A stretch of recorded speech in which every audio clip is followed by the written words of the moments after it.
Nous essayons tous parfois de trouver des moyens pour éviter de ressentir, de penser ou même d'exprimer des émotions désagréables. La liste peut être longue des diverses stratégies d'évitement que nous pouvons utiliser. En voici quelques exemples.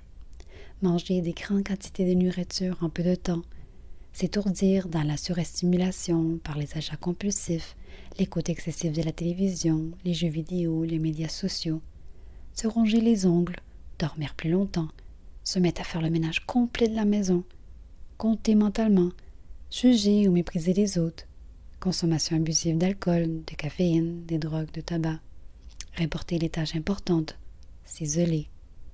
Ces stratégies peuvent nous paraître efficaces car elles nous procurent un soulagement immédiat, mais cela n'est malheureusement que temporaire. De plus, elles entraînent des conséquences néfastes lorsqu'elles sont utilisées à l'excès.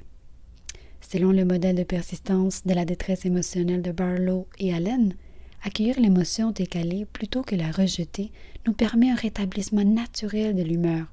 À l'inverse, lorsque nous tentons de supprimer ou d'éviter par différents moyens une émotion perçue comme intolérable, nous finissons par maintenir cette émotion.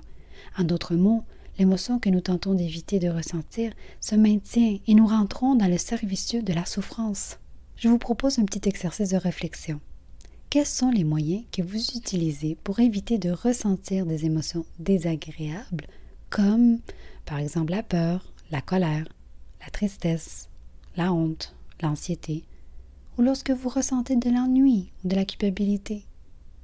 Prenez un instant pour y réfléchir. Essayez tranquillement de repérer vos propres stratégies d'évitement. Et attention, ici il n'est pas question de vous juger, mais de vous accueillir avec bienveillance. Comment arrêter d'éviter? Une façon de pouvoir changer nos habitudes, c'est d'abord d'en prendre conscience. Se questionner un peu plus sur les raisons qui sous-tendent les choix que nous faisons. Est-ce que nous le faisons par plaisir ou est-ce que nous le faisons pour calmer un stress ou pour réconforter une tristesse? Il est important de prendre du recul pour mieux comprendre.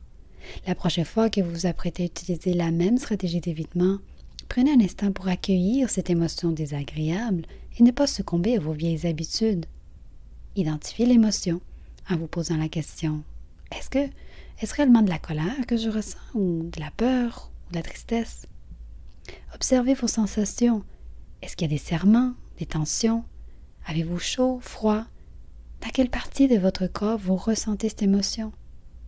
Prenez 1, 2, 3 grandes respirations profondes.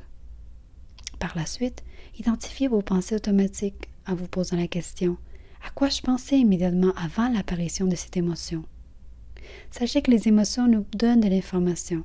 Il y a peut-être des besoins non comblés, mais comment le savoir si on ne s'arrête pas pour les identifier? Tenir à jour un journal avec vos observations peut être très aidant pour apprendre à mieux se connaître, à connaître ce qui vous affecte au plus profond. S'il y a des blessures qui ne sont pas guéries, n'hésitez pas à demander de l'aide et à débuter un beau travail thérapeutique. Merci pour votre écoute et n'hésitez pas à appuyer sur le bouton s'abonner pour recevoir une notification à chaque fois que je mets une nouvelle vidéo.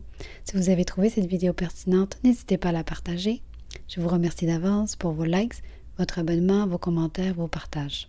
Je vous souhaite une excellente semaine et à très bientôt.